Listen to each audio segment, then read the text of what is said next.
আউযুবিল্লাহি মিনাশ শাইতানির রাজিম বিসমিল্লাহির রহমানির রহিম। আসসালামু আলাইকুম রহমতুল্লাহ। আশা করি মহান আল্লাহর অশেষ রহমতে যে যেখানে আছেন ভালো আছেন, আলহামদুলিল্লাহ। আমি জানি আপনাদের সময় নেই, তারপরও অল্প কিছু কথা বলবো, গুরুত্বপূর্ণ হতে পারে। আমাদের একটা প্রশ্ন এসেছিল সালে 2021 কিংবা 22 সালে এসেছিল, সাজাপ্রাপ্ত বন্দির শ্রেণী বিভাগ আলোচনা করুন, যেটা আমরা অনেকেই উত্তর করতে পারিনি, বা যারা পরীক্ষা দিয়েছে সেই সময় অনেকেই উত্তর করতে পারেননি। স্যাররা আবার যারা জানেন তারাও ভালো করেছেন। তো আসেন, প্রবিধানের আলোকে যদি আপনি বন্দির শ্রেণী বিভাজনটা খেয়াল করেন, তো বন্দীদেরকে 3 শ্রেণীতে বা 3 ভাবে বন্দীদের কিন্তু বিভাজন করা যায়। প্রবিধান 478 বিধি যদি আপনি দেখেন, তাহলে প্রবিধান 478 বিধি মোতাবেক বিচারাধীন যে বন্দীরা আছে, বিচারাধীন বন্দী, তাদেরকে 2 শ্রেণীতে ভাগ করা যায়, প্রথম শ্রেণী, দ্বিতীয় শ্রেণী। এরপরের বিধান আপনি প্রথম শ্রেণীর বন্দী কারা কারা, অর্থাৎ জীবনযাত্রার মানের উপর ভিত্তি করে কিন্তু এই শ্রেণী বিভাজনটা করা হয় 478-এ যেটা।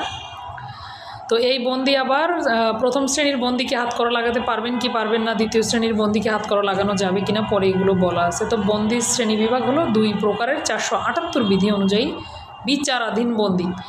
একই কথা আবার 500 বিধিতে বলা আছে পিয়ার বন্দির শ্রেণী বিভাগ, অর্থাৎ পিয়ার বন্দীকে 3 শ্রেণীতে ভাগ করা যায়, পিআরটি 565। তাহলে দেখেন, এটাও কিন্তু বন্দির এক প্রকারের বিভাজন, তাই না? আবার আসেন 715 বিধিতে যদি আমরা দেখি, সাজাপ্রাপ্ত বন্দির শ্রেণী বিভাগ। এখানে আবার সাজাপ্রাপ্ত বন্দিকেও 3 শ্রেণীতে ভাগ করা হয়েছে, ক শ্রেণী, খ শ্রেণী, গ শ্রেণী।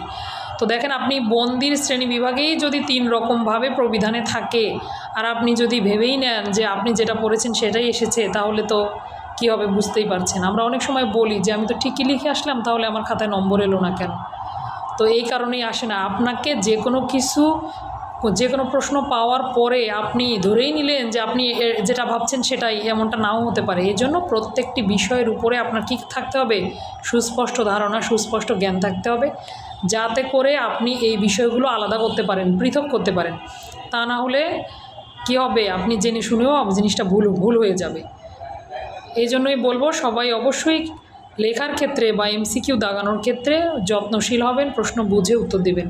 ধন্যবাদ সবাইকে। আজকে এ পর্যন্তই। আসসালামু আলাইকুম রহমতুল্লাহ।